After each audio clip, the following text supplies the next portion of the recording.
Aaron was raised under strict rules and the expectation of inheriting his parents' business when he reached 25. Aaron never followed any of those rules or trainings and did whatever he wanted. He enjoyed a life of luxury where everything he wanted was just a card swipe away. His parents were affluent business people who were always working and was hardly home. They wanted Aaron to follow their footsteps, but Aaron already had a mind of his own. As Aaron was nearing 25, his parents became increasingly anxious for him to step into the family business. Despite years of training, Aaron hadn't absorbed a thing. They decided to enroll him in a strict boarding school-like program where future business leaders were groomed. There, even the most resistant individuals could be molded into savvy, adaptable entrepreneurs.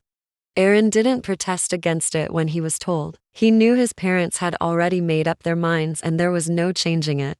Aaron had a secret plan to escape from home before the day he was supposed to leave for the school. He arranged with his friend Max to pick him up from the back gate and take him to his house.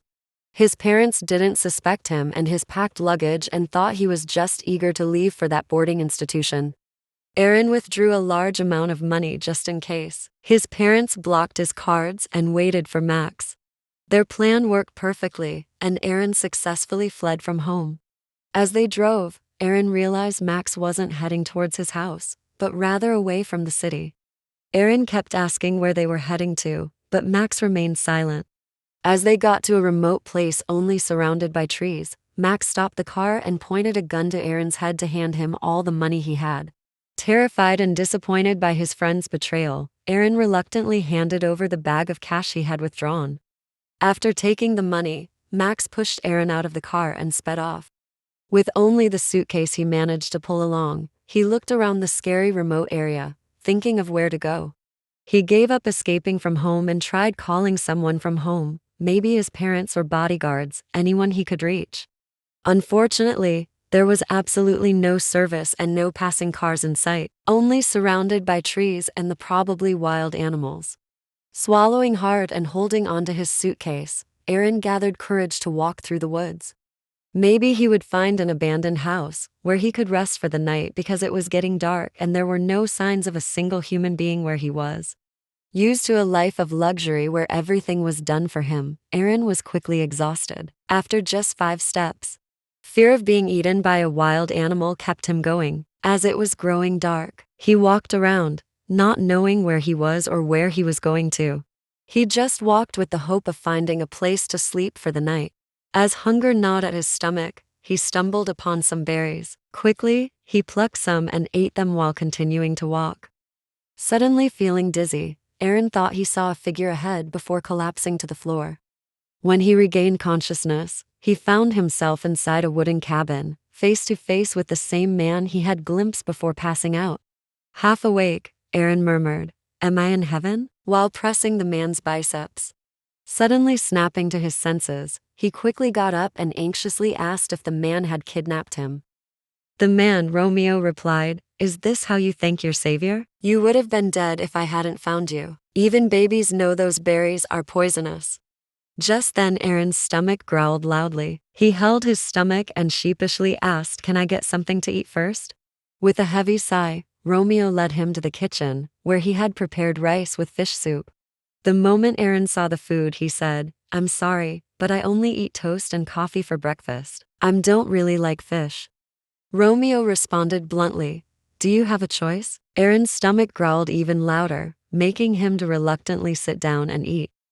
Food tasted divine. He didn't know if it was the food that tasted good or because he was just hungry, but he gobbled up the food in just seconds. Once he finished eating, Aaron wandered around and stumbled upon Romeo shirtless, chopping wood. He wondered if hunger had temporarily blinded him, that he didn't notice the ethereal-looking man before him. The idea of staying with such a man didn't seem so bad. After all, he was already running away from home. He could survive with the little money he managed to save from being robbed by his trusted friend, and also have a handsome man to himself till his parents found him. Just then Romeo cut through his thoughts, asking, "Are you done? If you are, then you can leave now. Don't eat anything from any tree though. I won't be there to save you again if you eat anything poisonous." Aaron scrambled to find a reason to stay. "I can't leave without showering first." Where's your bathroom? Romeo gestured towards a small wooden structure next to the house. Flabbergasted, Aaron approached it and peered inside. Where's the shower? The bathtub? The heater? Romeo pointed to a stream by the house and replied, You fetch water from there and take your bath in there, now pointing to the bathroom. Aaron began questioning his decision to stay, but he then thought that even if he went back home, his parents will ship him off to that boarding institution and he'll have to go through worse situations than this. At least here he will have some freedom. With a heavy sigh, he grabbed the bucket Romeo had pointed out and headed to the stream to fetch water. He couldn't carry the bucket when he fully filled it, so he kept pouring back some of the water until he could carry it. In the end, there was just less than a quarter of water left in the bucket.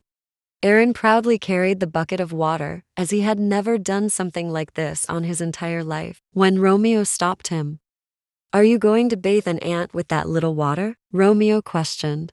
This is what I can carry, Aaron replied defensively. Romeo shook his head in disbelief, taking the bucket from Aaron.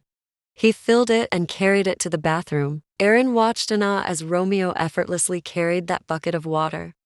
After Aaron finally finished his bath, which took hours as he struggled to pouring cold water over himself because he was used to warm showers, Romeo approached him. You should start leaving before it gets dark, he said. Not wanting to leave, Aaron quickly came up with an excuse. I don't know where I live, he claimed. Romeo replied, A grown man like you doesn't know where he lives? Aaron countered, I'm always driven everywhere, so I've never had to find my own way home. Romeo stared at Aaron for a while, baffled, before asking, Did you run away from home? Aaron replied, I was kidnapped. Romeo scoffed, Who gets kidnapped with a packed suitcase? Aaron replied, I was running away from home, then got kidnapped. Can't you just let me stay here, for just a few days? Romeo asked, Why did you run away from home? You seem to have it all. Aaron responded, My parents want to send me to a boarding school.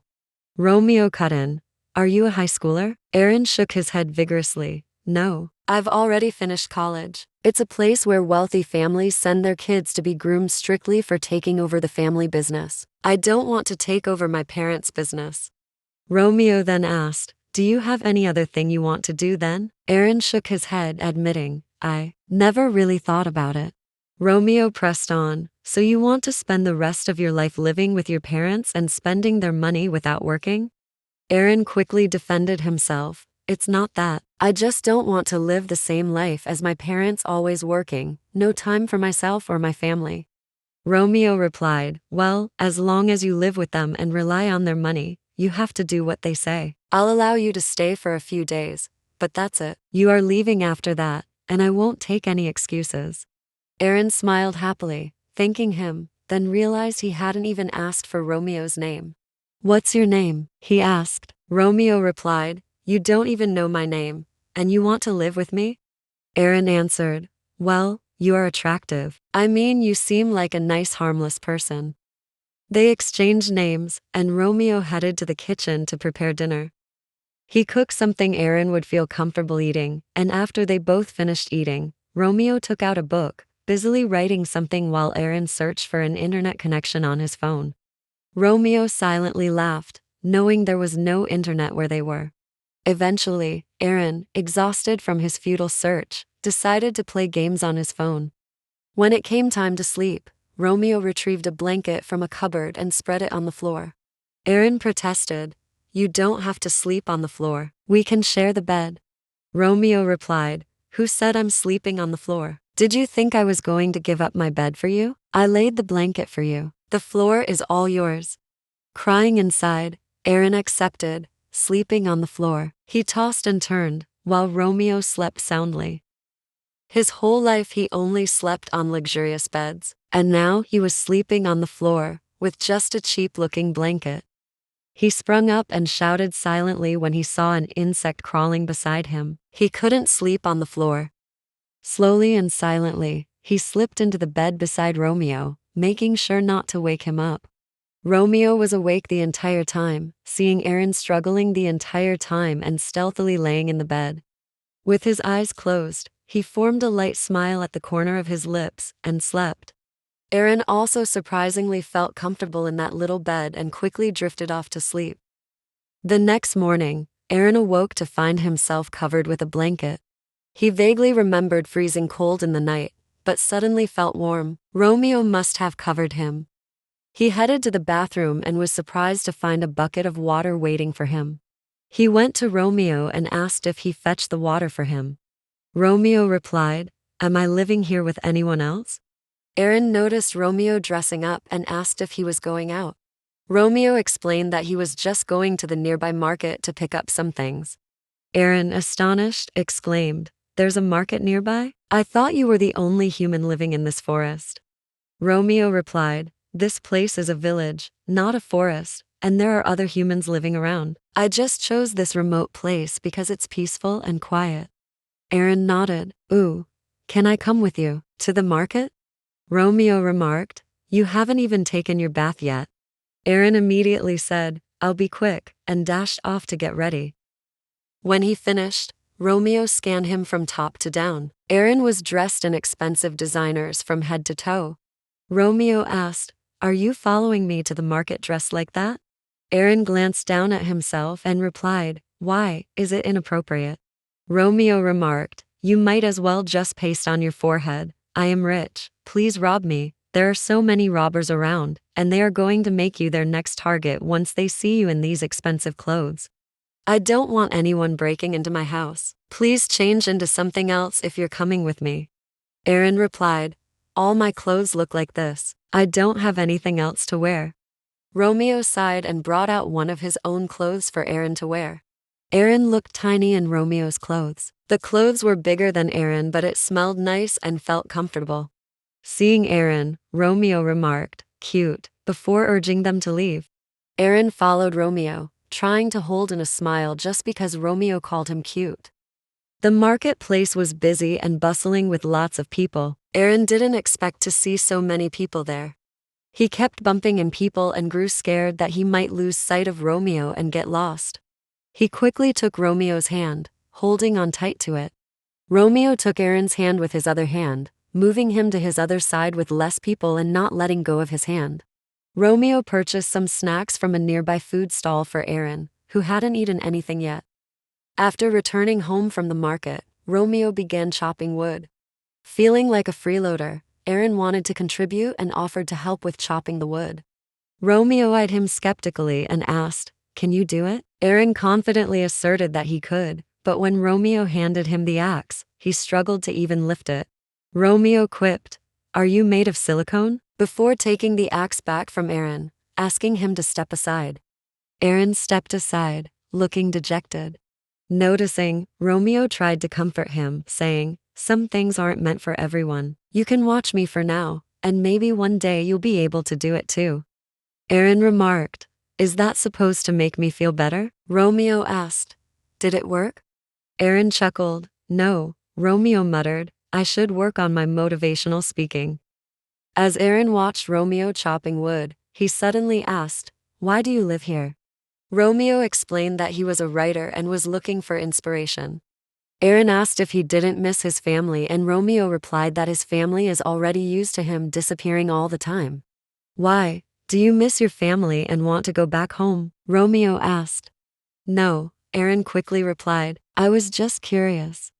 At night, when it was time to sleep, Aaron sluggishly went to the cupboard, grabbed his blanket, and laid it on the floor, pouting. Romeo noticed, and teasingly asked, "Do you enjoy sleeping on the floor?" Aaron shook his head eagerly. "Do you want to sleep on the bed?" Romeo continued. Aaron nodded eagerly. Romeo took back the blanket and said, "If you want to sleep on the bed, then you have to take your bath first." Aaron lamented, "But it's cold outside and the water is cold, and there are mosquitoes and other insects, and probably some wild animals." Romeo chuckled, "I'll boil some water for you, and stand guard to chase away any insects or wild animals." Aaron asked, "Will you keep me company until I'm done with my bath?" Romeo replied, "I'll even help you undress." "Are you teasing me?" Aaron asked. Romeo just chuckled and went to boil the water. Romeo stood by as Aaron took his bath, making little sounds to assure Aaron he was still there. After Aaron was done, they both went to the bed to sleep. The bed was small, so their bodies touched the entire night, and they woke up the next morning cuddling. Over the next few days, Aaron began getting used to his new life. He could do most things on his own now, but sometimes he pretended not to know certain things so that Romeo would help him. One day, as Romeo was writing in his book and Aaron sat by him with nothing to do, Aaron asked, "What's your type?"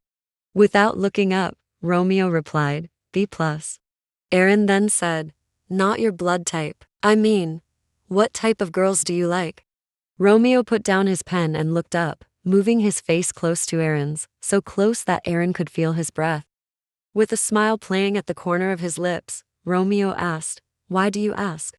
Aaron, distracted by Romeo's face close to his, mumbled, "I was just curious." Romeo stared at Aaron for a few seconds before moving back and saying, "I'm not interested in relationships." Seeing Aaron's face fall, he added, "But I think my mind is slowly changing about that." Aaron asked, "Why? Have you met someone you're interested in?" Romeo moved close to Aaron's face again and asked, "Why? Are you curious about that too?" Aaron nodded once, and Romeo moved back with a smirk, saying, "Remain curious." Without thinking, Aaron asked, "Can I be that person?" Romeo didn't reply directly, but instead asked, "I'll be going to the city tomorrow. Would you like to join me?" Aaron hesitated, worried he might bump into someone who knew him and inform his parents. However, the idea of spending time with Romeo, possibly on a date, was too tempting to pass up, so he agreed. The next day, they set out to the city in a car Aaron hadn't realized was there. They went to a movie theater, where Romeo said he wanted to watch a new release, but didn't want to go alone. They bought tickets, and Aaron hoped it would be a horror movie so he could pretend to be scared and cling to Romeo, even though horror movies were his favorite. Romeo bought just one large popcorn and drink instead of separate ones. As they went in and took their seats, the movie started. When Aaron tried to take some popcorn, Romeo grabbed his hand, opened it, and interlocked their fingers. Aaron stared at him, unsure how to react, trying to ignore his loud heartbeat, which seemed to be echoing the entire room. Romeo just looked unfazed, feeding him popcorn. He took a sip of the drink after he had given it to Aaron to take a sip. The entire movie time was Romeo flirting with Aaron and acting like he wasn't. Aaron couldn't even concentrate on the movie. After the movie, Romeo took Aaron to his favorite noodle shop. On the way back home, Romeo leaned in to help Aaron with his seatbelt, maintaining eye contact. On impulse, Aaron gave Romeo a quick kiss on the lips. Romeo froze for a moment before starting the car. After driving a few seconds, Romeo stopped, leaned in, and passionately kissed Aaron, catching him off guard. They kissed like they were head over heels for each other. After the kiss, the drive back home was silent. Once at home, as they lay in bed, Romeo asked, "Should we cuddle?" Aaron replied, "We always wake up cuddling." Romeo then said, "We don't feel it because we're sleeping. Let's intentionally cuddle." Aaron slowly moved into Romeo's arms, and Romeo held him close. Aaron asked, "How do you feel about me?" Romeo replied, "I never thought I would fall in love with someone within such a short period of time." "You're in love with me?" Aaron asked. "What about you?" Romeo countered. Aaron confessed, "I had a crush on you the first day I saw you." "Just a crush?" Romeo cut in. "That was when I first saw you. Now it's way more than just a crush," Aaron replied. Trying to hide his shyness, Romeo said, "We should sleep. Are you blushing?" Aaron asked. "No, it's just freezing cold," Romeo replied.